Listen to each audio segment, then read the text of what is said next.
पीहू वहां से टैक्सी लेकर उस पते पर निकल जाती है जो उसके पापा के दोस्त का घर होता है। जब टैक्सी रुकती है तो वो उन्हें किराए के पैसे देकर जब सामने देखती है तो सामने एक अच्छा खासा बंगला बना हुआ होता है। उस बंगले को देख वो बोलती है, वाह जी वाह, डॉट डॉट डॉट, लगता है पापा के दोस्त बड़े रईस है, बंगला संगला ले रखा है, क्या बात है। पर मुझे क्या, मुझे तो बस यहाँ रहना है, अपनी जॉब करनी है। वो आगे बढ़ती है तो वॉचमैन रोक देता है और उससे पूछता है वो यहाँ क्यों आई है। तो पीहू उसे बताती है तो वॉचमैन कहता है कोई नंबर है या कुछ प्रूफ है जो मान लूं।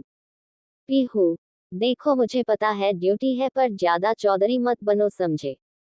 वॉचमैन, क्या मतलब? और जाकर पहले प्रूफ लाओ, फिर आना पता नहीं कहाँ कहाँ से आ जाते हैं।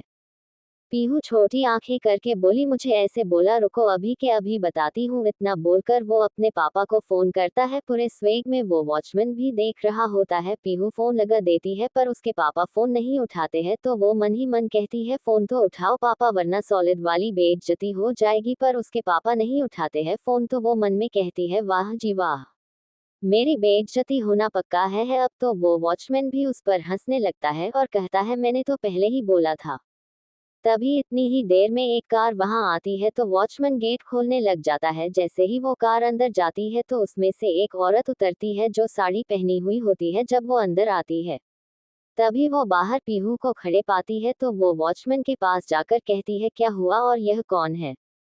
वॉचमैन, मेम साहब पता नहीं कौन है, ऐसे ही अचानक आकर कह रही है कि यह यहाँ पर रहने आई है।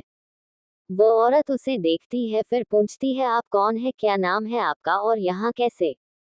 तब पीहू उन्हें बताती है वो यहाँ जॉब करने आई थी, उसके पापा के दोस्त यही रहते हैं इसलिए उन्होंने यही मेरे रहने की बात की थी। श औरत, अच्छा, आपके पापा का नाम रवि सिंह तो नहीं और आप पीहू? पीहू एकदम से बोली है, मैं पीहू ही हूँ और मेरे पापा का नाम यही है। औरत, ओह सॉरी बेटा, वो हम जानते नहीं थे ना इसलिए ये सब हुआ, वैसे मैं सुहासी हूँ, तुम्हारे पापा के दोस्त श्रीकांत राठौर की पत्नी। पीहू उन्हें नमस्ते कहती है। सुहासी उसे अंदर आने को कहती है और दूसरे नौकर को पीहू का सामान अंदर ले जाने के लिए कहती है। वो सुहासी के साथ अंदर जाते हुए उस वॉचमैन को जीप दिखाकर चिढ़ा देती है। जब पीहू सुहासी जी के साथ अंदर पहुंचती है तो चौंक जाती है, इतना आलीशान होता है वो बंगला, सब तरफ महंगे सामान होते हैं, नौकर काम कर रहे होते हैं, सामने बीच में सोफे रखे हुए होते हैं और फिर नीचे कमरे होते हैं। फिर ऊपर की तरफ जाती हुई बड़ी सीढ़ियां होती है और बीचों बीच ऊपर की तरफ एक झूमर लगा हुआ होता है। बहुत आलीशान और सुंदर घर होता है वो, वैसे घर नहीं महल कहना गलत नहीं होगा। तभी वहां पर एक बूढ़ी दादी बैठे होते हैं तो जब वो सुहासी जी के साथ किसी और को आता देखती है तो बोलती है, सुहासी बेटा ये कौन है आपके साथ? सुहासी, मां जी यह है इनके दोस्त, आप जानते हो ना, रवि भैया है ना, यह उनकी ही बेटी है, बताया था ना आपको? मां जी, हाँ बताया तो था, ये वही है। फिर वो पीहू की तरफ देखकर बोली, अच्छा तुम रवि की बेटी हो? पीहू, हाँ जी दादी जी मैं। फिर पीहू उन्हें कहती है, मैं आपको दादी जी कह सकती हूँ ना? मां जी, हाँ कह सकती हो, बल्कि सब यही कहते हैं, मुझे तुम भी कह सकती हो। पीहू हम कहती है, फिर बोलती है, आपका घर तो कितना बड़ा है और सुंदर भी। दादी, तुम्हें पसंद आया ना? पीहू, हाँ बहुत। सुहासी जी, तुम थक गई होगी ना इस सफर में, तो जाओ आराम कर लो। मैंने तुम्हारा सामान श्याम से कह दिया है कि वो कृषा के कमरे में रखवा दे, उसने रखवा दिया होगा तो तुम भी जाकर आराम कर लो। पीहू, हाँ आंटी जी, पर यह कृषा कौन है? सुहासी, ओह मैं भूल गई, कृषा मेरी बेटी है। वो अभी तो गई हुई है अपने कैंप के लिए कॉलेज की तरफ से, पर हाँ शाम तक आ जाएगी, फिर तुम मिल लेना उसे, तब तक आराम कर लो। वो ऊपर वाला कमरा है ना, वही है तुम्हारा और कृषा का कमरा। पीहू, ठीक है आंटी जी। इतना कहकर वो ऊपर जाने लगी। तभी सुहासी जी ने कहा, पहले तुम फ्रेश होकर आ जाओ, फिर खाना खाकर ही आराम करना, ठीक है? पीहू उन्हें हम कहती है ऊपर की तरफ चली जाती है। जब वो रूम में पहुंचती है और चारों तरफ जब देखती है तो खुश हो जाती है क्योंकि वो कमरा पर्पल और वाइट कलर के कॉम्बिनेशन में था। वहां पर चारों तरफ सुंदर सुंदर सी बटरफ्लाई वाले स्टिकर्स लगे थे जो इस सबको और खूबसूरत बना रहे थे, और बीच में बना वो सफेद रंग का बेल गोल शेप में था जो बहुत सुंदर लग रहा था। पीहू चारों तरफ कमरे को देखकर बोलती, वाह जी वाह, क्या सुंदर कमरा है। कृषा की पसंद तो बड़ी मस्त है, मतलब क्या बात भई, बोले तो बड़ा मस्त वाला कमरा है। मुझे तो बड़ा पसंद आया। अब ये बंदी कैसी है वो तो जब मिलेगी तब पता चलेगा, बस वो एटीट्यूड वाली नहीं होनी चाहिए कान्हा जी, वरना मेरी जमेगी ही नहीं, क्योंकि वो तो मुझे कुछ समझेगी भी नहीं। Dot dot dot. वैसे उसकी पसंद तो बड़ी अच्छी है, भगवान करे वो भी अच्छी ही रहे, पर उसकी पसंद देखकर लग रहा है वो मुझे शायद ही पसंद करेगी। मैं तो हूँ ही ऐसी अटपटी सी, क्या पता क्या कहेगी वो।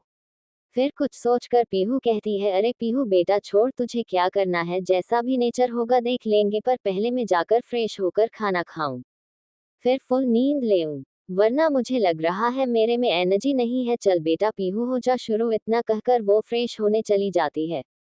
दादी सुहासी जी से कहती है, अब तुम्हारा लाडला कब तक आएगा, या उसका आने का कोई मूड वूड है या नहीं। सुहासी जी, मां जी वो उसने फोन किया था, वो मुंबई पहुंच चुका है, पर उसे कोई अर्जेंट काम आ गया था तो उसे वापस दिल्ली जाना पड़ा, अब वो कुछ दिन में ही आएगा। दादी, क्या मतलब आकर भी घर नहीं आया, वो इतना कौन काम में बिजी होता है। सुहासी जी, मां जी आपको तो पता है ना, उसका काम जब सामने हो तो वो सब कुछ भूल जाता है। दादी, हाँ सही है, अपने पापा पर ही गया है। सुहासी जी, हाँ दोनों ही एक जैसे है। दादी, अच्छा बहू वो अभी बच्ची आई थी, कहाँ है, आई नहीं। तभी पीहू की आवाज आई जो सीढ़ियों से नीचे उतरते हुए बोली, दादी मैं आ गई। दादी उसे देख मुस्कुरा दी। सुहासी जी बोली, अच्छा बेटा बैठो, मैं खाना लगवा देती हूँ। तुम्हारा इतना बोलकर वो उसका खाना लगवाने लगी। पीहू, अरे आंटी मैं खुद ही ले लूंगी, आप बैठो।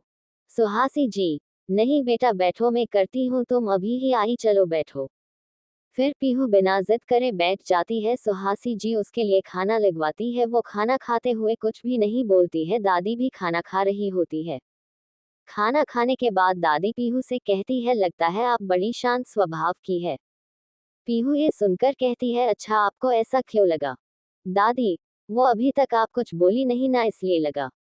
पीहू, अच्छा, वो तो मैं क्या पहले थक गई थी, फिर भूख लगी थी, और मेरी मम्मा कहती है खाने के टाइम बात नहीं करनी चाहिए, इसलिए चुप थी, वरना तो मैं बोलती हूँ। वैसे आपको एक राज की बात बताऊं। दादी, हाँ बताओ। पीहू, वो क्या है, ना बोलना तो मेरी हॉबी है, पर मैं कहती किसी को नहीं हूँ, कहीं लोग बुड़बोली ना समझ ले मेरी माँ के जैसे। दादी, अच्छा ऐसा, पर मुझे तो नहीं लगी आप बुड़बोली, बल्कि मुझे तो आपकी बातें बिल्कुल मीठी मीठी प्यारी प्यारी लगती है।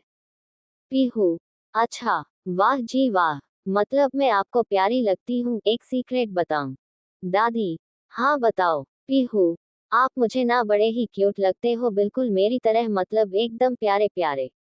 आप तो बातें भी मेरी तरह ही करते हो, अपनी खूब जमेगी।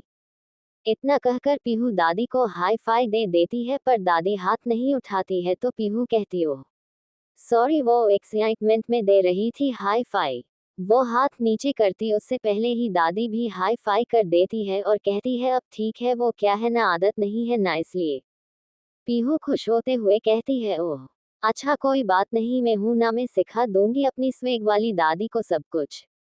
दादी, अच्छा ठीक है, पर अब जाकर आराम कर लो, वरना और ज्यादा थक जाओगी ना। पीहू, अच्छा हाँ ठीक है, मैं जाती हूँ मेरी न्यू फ्रेंड। इतना कहकर पीहू चली जाती है अपने कमरे में। वही सुहासी जी जो ये सब कब से देख रही थी, वो दादी के पास आकर कहती है, कितनी प्यारी बच्ची है ना मान जी यह। दादी, हाँ, जहाँ भी जाएगी यह सबका दिल जीत लेगी। देखो कुछ ही समय में मेरा भी तो दिल जीत लिया इसने अपनी बातों से, अपनी प्यारी सी मासूमियत से। सुहासी जी, हाँ मान जी, इतना कहकर वो भी मुस्कुरा देती है। पीहू अपने कमरे में आकर कहती, चलो पेट पूजा तो हो गई, अब नींद को भी वक्त दे दो, वरना वो नाराज हो जाएगी, और वो नाराज हो गई तो मेरा कल का ऑफिस का पहला दिन लास्ट ना हो जाए। Dot dot dot dot dot dot.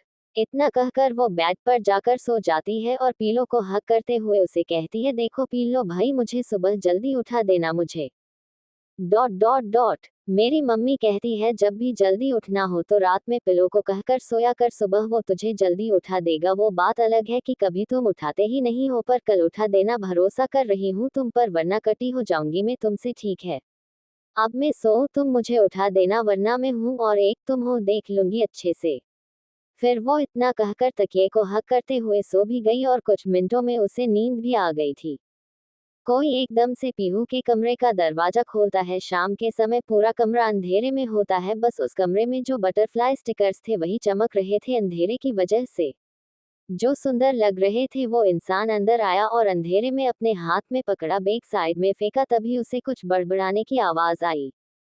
जब वो आगे बढ़कर उस आवाज की तरफ गया तो सामने बेड पर से आवाज आ रही थी। जैसे ही वो इंसान रजाई को हटाता है ये देखने के लिए कि कौन है, उससे पहले ही पीहू ने उसका हाथ पकड़कर जोर जोर से चिल्लाने लगी, चोर चोर। वो सामने वाली कोई लड़की थी, वो क्योंकि वो भी अब पीहू की तरफ ही जोर जोर से चिल्लाकर बोली, चोर चोर। उनका ये शोर सुनकर घर के सब लोग वहां आ गए। सुहासी जी, दादी जी और श्रीकांत जी भी। सुहासी जी ने आते ही जब लाइट ऑन की तो पीहू और वो दूसरी लड़की दोनों ही एक दूसरे का हाथ पकड़े चोर चोर कर रही थी। श्रीकांत जी उन्हें देख बोले, क्या हुआ? तभी पीहू बोली, अंकल मैंने देखो इस चोरनी को पकड़ लिया है, यहाँ कमरे में आकर कुछ चुरा रही थी, यह पक्का। वो लड़की, मैं क्यों चुराऊंगी कुछ भी? पीहू, क्यों तुम आई ऐसे हो, चोरों की तरह हो तो चोरी करने ही आओगी ना? वो लड़की, मैं अपने कमरे में ही क्या चुराऊंगी यार, मेरा खुद का कमरा है ये। पीहू एकदम से बोली, मैंने कहा ना तुम अपने कमरे में ही चोरी कर रही थी। फिर कुछ सोचकर बोली, तुम्हारा कमरा है ये? वो लड़की हाँ में सर हिला दिया। तभी सुहासी जी बोली, पीहू ये कृषा है, मेरो बेटी बताया था ना मैंने तुम्हें कि यह इसका ही कमरा, कैंप से यह अभी आई थी तो मैंने बोला इसे कि तुम सो रही हो तो बस ये देखने आई थी और तुम्हें डिनर के लिए बुलाने आई थी। पीहू, वाह जी वाह, मतलब तुम कृषा हो? कृषा, हाँ। पीहू सबकी तरफ देखकर कहती है, वो सॉरी गलतफहमी हो गई थी। सब कहते हैं कोई बात नहीं, अब तुम दोनों जल्दी नीचे आ जाओ, डिनर टाइम हो गया, इतना बोलकर सब चले जाते हैं।